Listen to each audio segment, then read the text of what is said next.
Welcome, ladies and gentlemen, to Carmine's Arena, a cultural gourmet of information, if you will, a feast for your mind and soul. And now, without further delay, the man, the myth, the maestro, Carmine Arena. Greetings and welcome once again to Carmine's Arena, site of contest and conflict, venue for and of resolution. Resolution in terms of focus, remedy, and commitment, both yours and mine, to the preservation, the propagation, and indeed the celebration of Western civilization.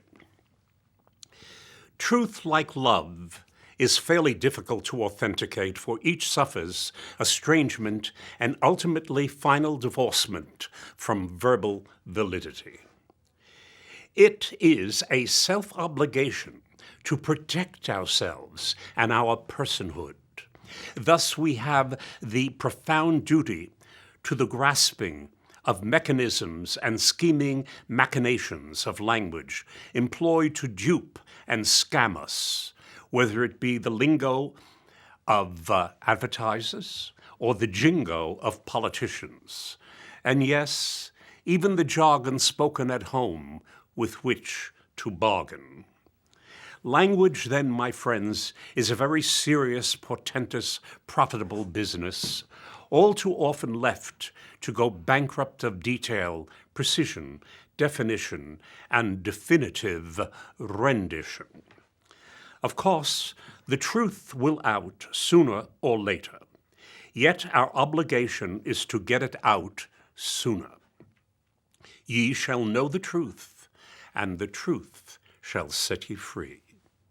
For lies, you see, are our chains, forged by fraud, link by link, not to mention contractual ink. We then shall in this singular episode explore the play on words, which is ages old. These plays and ploys are figures of speech called tropes. T-R-O-P-E-S. Trope, from the Greek word for turning, altering, changing. I engage this subject on your behalf, for all too many have little conscious command of language, language which should find the words to convey truth. Yet, with but little bait, too many of us fish about for meaning, without a spear or hook, so to speak. Vague opinions paraded as truth are peppered with, you know, sounded again and again and again, along with, well, I mean, followed by, you know. On the other hand, this turning or tuning evoked by tropes become rhetorical devices arranged to elasticize language, acting frequently as storytelling devices which enhance characterization and advance the impact of humor and the comedic, yet all the while courting unpleasant but necessary truths. Irony is such a trope.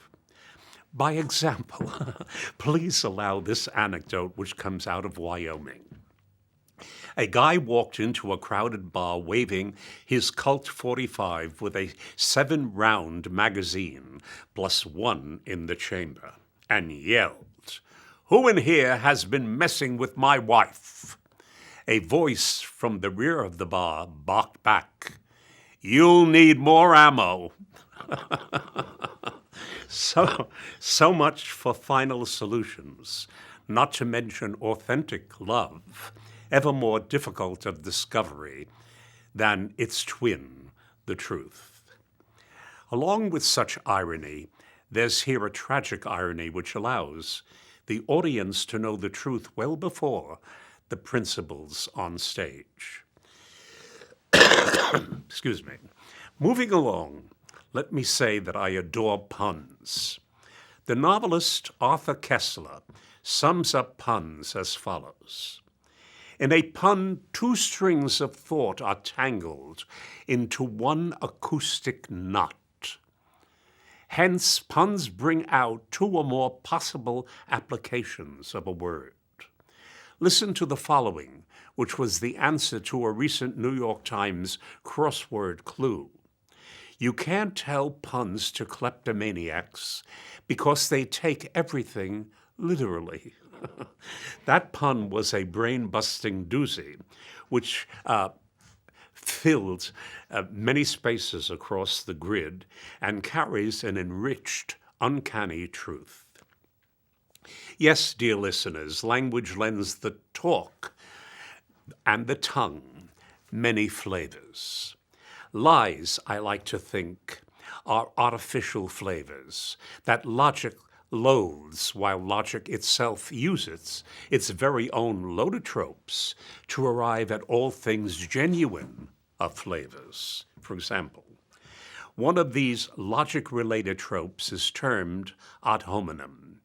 Ad hominem argument, that is to say, attacking the person, not the argument, attacking the messenger, not the message. Leftists, of course, live by this tactic. An index of tropes having to do with logic reveals our flaws as humans given to error. For these many tropes detail ways in which writers can fall, or fail, I should say, at logical reasoning. Yet there aren't nearly as many about correct logic. This, of course, leaves the field open to politics and its said political phonies and the endless ingestions of artificial flavors, which mask deception and its departure from the genuine, the valid, the authentic. Yes, the truth in all its commonsensical varieties usually can be made into a durable punchline, enduring as a benchmark, or, looking at it another way, the fine music of truth knows how to face the music and keep score. In fact, music, being a form of expression, also possesses its own tropes. Grace notes, trills, tremolos, fanfares, mordants, slides, and broken chords, to name a few. All in all, 'tis better to be approximately right than precisely wrong. Hence, the good life is a process accompanied by language. It's how we think and express ourselves to ourselves as well as to others. Thus, the good life becomes a process, not a state of being. It is a direction, not a destination. Drum roll, please. All I've just said was once grammatically axiomatic. Now, what is symptomatic is cyberspeak and gibberish. Gibberish, which when ranted, such as in Ferguson and Baltimore, is granted hearing and multimedia encore. Likewise, the tantrums from dropout truants. Truants not only from schoolrooms, but truants from truth. Peace, you see, requires greased palms. No justice, no peace should be adjusted to no peace without grease. That's why entitlement programs have grown obese, to say the least. Looting become an urban beast. Justice become mob rule, demanded by mob drool, and verbally deprived fools whose fingers have morphed to looting tools, excused by the cool of misrule. The consequence of said anarchy is the end of civilization. Civilization flushed away like stubborn waste. Thus, in this verbal whirlpool, its trope to the rescue. Figures of speech with unexpected twists, as opposed to schemes which only deal with patterns of words. The book to read is Figures of Speech by Arthur Quinn, author, historian, and teacher. So let us now investigate these tropes, which can only be cited in limited numbers given our time together. This investigative survey alerts us to ours and others' use of words, ingredients that aim ideally for truth, but are perpetually incorporated into inedible globs. 'Tis well to remember that the most important ingredient in cooking is love, in music, silence, and in language, truth. When absent said ingredients, the rest, respectively, is junk food, noise, and sophistry, the latter a fancy term for clever but misleading argument. Needless to say, the importance of more than adequate expression is glaringly featured in warnings or alerts when life and limb are in jeopardy. Like us, flocks of birds, no matter the species, have been meticulously and imaginatively studied and found to be speaking to one another. If a predator is lurking about in the shadows, when spotted by one or another of its prey, the prey immediately sends alarm signals to all, resulting in birds from many varieties descending on the site to discourage the now discovered predator by its all points bulletin. Yes, in danger, there is truth to be had, and thanks to our need to survive. Therefore, our verbal need to convey truth, even in the absence of danger, serves to provide the necessity for clarity in order to affect the quality of our survival. A survival, ironically, there's a trope again, that severely endangers our unsuspecting tomorrows, given the poverty of our culture's D's, dems, and doses. You know what I mean, verbal tics of uncommunicative communication. For truth may not be found in gibberish any more than a healthy meal can be found in garbage or other fillers. Why, even bees communicate by dancing for the hive, dancing relative to the angle of the sun, and by its studied movements revealing to its fellow bees the source and distance from the hive, where there can be found not garbage, but pure pollen. Which also brings us to the silent language of flowers. Would that flowers could make music, and would that we learn similarly to speak, than to speak only when truth blossoms from our lips, thus allowing God to continue to uncover the true status of his creatures, creatures of his creation, and the need for theirs and his very own definition. Well, let's depart from birds and bees and flowers, even though we go on to express the vibrating expressions of the wolf spider, who softly serenades his mates. But now I'm showing off, as I often do, trusting you can make adjustments to my flaws, energized on your behalf. Let's return to man's figures of speech. Remembering the book to read written by Arthur Quinn. Quinn, who suggests writing and speaking are not like chemical engineering. The figures of speech should not be learned the same way as the periodic table of elements. This is because figures of speech are not about hypothetical structures in things, but about real potentialities within language and within ourselves. The figures of speech reveal the apparently limitless plasticity of human expression. We are inescapably confronted with the intoxicating possibility that we can make language do for us almost anything we want. Thus, were given to not only writing prose, but poetry. Poetry, the purest form of truth, which if left unread or ignored will nonetheless reveal our fate, realized too late. Now let's go directly to these twists, these unexpected and rewarding twists of meaning, which lift the fog of ever-steaming gibberish. We've examined irony, and we've touched upon puns. Follow me now in the use of metaphor.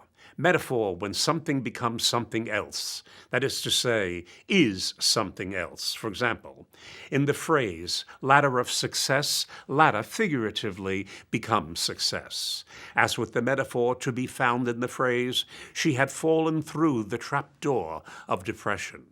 Thus, what is made clear is the inescapability of a painful and haunting mood. Similarly, a deeply depressed cab driver, disappointed by his lot, went out of his way to drive into every pothole he encountered. Now, that last remark has two figures of speech at play. The obvious one for depression become a pothole, a metaphor, and the other figure of speech known as hyperbole, which is exaggeration, in order to entrap a quality of mood called despair and the like. Exaggeration to express effect, such as his thundering voice could split rocks. Exaggeration to trap a bigger truth, such as the political left is made up of know-nothings who lay claim to everything. I trust you begin to see and hear the power of language and imaginatively to enhance the mind's moving pictures of meaning. Shakespeare loved figures of speech, particularly irony and puns. When he'd run out of the right word, he coined one of his very own. Many such have become embedded in our everyday speech. As Mark Twain remarked, the difference between the right word and the adequate one is the difference between lightning and a match. Moving right along, another common figure of speech is simile. Simile, S-I-M-I-L-E, simile. When something is like something else, her skin was like alabaster. He was as unpleasant as a venereal disease. Then there's a figure of speech classified as metonymy, which is the using of a vaguely suggestive physical object to embody a more general idea. Crown for royalty. The pen is mightier than the sword. U.S. government as Washington.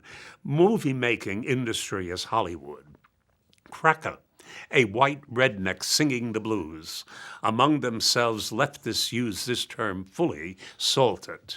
Then there's synecdoche, using a part of physical object to represent the whole object. 20 eyes watched our every move, as opposed to saying 10 people watched our every move. The use of eyes instead of people sharpens the focus of the observation's meaning. Then there's zeugma, which is the use of one verb using different objects. If we don't hang together, we shall hang separately. We also have at our disposal the tropes called personification, the giving of a human quality to inanimate objects. The ground thirsts for rain. The wind whispers secrets to us. Closely related is the mouthful of a trope called prosopoeia, which gives human personification to an inanimate object that has the ability to speak. An example of this is to be found in the Anglo-Saxon poem, The Dream of the Rood. The wooden cross is made to verbally describe the death of Christ from its own point of view. You've all heard of the word apostrophe, but here it must not be confused with the punctuation mark. But apostrophe used as a trope addresses someone or some abstraction that is not physically present. An example is, "Oh my God," or something more poetic such as, "Oh death, be not proud." From this tiny compilation of the foregoing cited tropes, I'm leaving out a host of others that belong to the science of expression, such as onomatopoeia, erythema, meiosis, antimeria, catachresis, synesthesia, aporia, aposiopesis, and my favorite, oxymoron, which is the use of contradiction in a manner that oddly makes sense. For example, jumbo shrimp, sophisticated rednecks, military intelligence.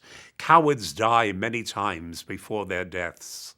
Again, the book to read is Figures of Speech by Arthur Quinn, who would agree with yours truly that while the study of logic attempts to command the literal, language ever seeks to invite license. A case in point is the omnipresent Congresswoman Sheila Jackson Lee, who is incessantly voicing disapproval. She asked not too long ago why it was that hurricanes are only given Caucasian-sounding names. You might have imagined her approval, given the prevalence of white guilt. Nonetheless, if a hurricane is ever called Snoop Dogg, I'm leaving for Italy, taking my chances with Vesuvius and Italian soul food.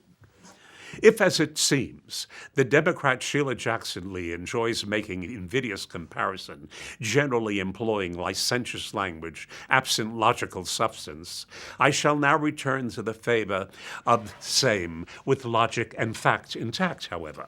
Let's look at Illinois and make some noise. The state has none too few Republicans except for its governor. There are more people on welfare in Illinois than are people working. However, Chicago pays the highest wages to teachers than anywhere else in the U.S., with results that would require several of Carmine Arena's episodes to bestride and bestrode. Average pay for teachers in Chicago is $110 yearly. The pension averages 80 to 90% of their income. In the last 6 months, there were 292 murdered in Chicago compared to 221 killed in Iraq. And Chicago has one of the strictest gun laws in the entire country. The chain of command is President Barack Obama, Senator Dick Durbin, who thinks Republicans vermin, House Representative Jesse Jackson Jr., just released from jail, with his wife Sandy taking his place in federal prison, House Leader Mike Madigan, Attorney General Lisa Madigan, daughter of Democrat Mike, Mayor Rahm Emanuel, a big player and politically addicted Democrat. Of course, in the combat zone in Chicago, they're all blaming each other. The state pension fund, does that ring a school bell? That fund is $78 billion in debt, worst in the country. Cook County sales tax is 10.25%, highest in the land of the free, with enclaves of the depraved. This is the political culture that Obama comes from in Illinois. Obama, who promised to transform America and offers it hope. Imagine what language does when more comfortably tweeted than spoken with the resounding echoes of truth instead of Washington's spoof. The present Republican governor is an example of tokenism on steroids, for ex-Governor George Ryan, a Democrat, is no longer. He is in prison. He was replaced by Smiling Rob, a Democrat, who was also in prison. The land of Lincoln, where ex-governors make license plates, or should, is the Democrats' legacy. As long as entitlements are provided for Chicago's population, nothing is going to change. Anybody who thinks he can be happy and prosperous by letting the government take care of him better take a look at the American Indian. Don't forget Detroit, Baltimore, the District of Columbia, and other great examples of a democratic empire. And where they're not blaming each other, they blame Republicans. After all, hurricanes are not properly named. Perhaps Sheila Jackson Lee of Texas would entertain naming hurricanes after Chicago's political felons. Now, that would be a proper wind. With all the bad news, there is hope. Let's turn to Oklahoma. Both interesting and true is that Oklahoma is the only state that Obama did not win even one county in the last election. While many focus on Arizona's new law, look at what Oklahoma has been doing.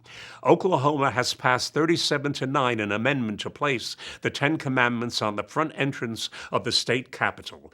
The feds in D.C., along with the ACL eunuchs, said it would be a mistake. This is a conservative state based on Christians' values. Guess what? Oklahoma did it anyway. You see, the nanny states effete and entitlement freaks don't want to abide monuments bearing the Ten Commandments because it prescribes that thou shalt not covet thy neighbor's goods. Bye-bye socialism. Hello, free market. Allow me to continue. Oklahoma recently passed a law in the state to incarcerate all illegal immigrants and ship them back to where they came from unless they want to get a green card and become an American citizen. They all scattered. Again, the feds and the ACLU said it would be a mistake. Oklahoma did it anyway.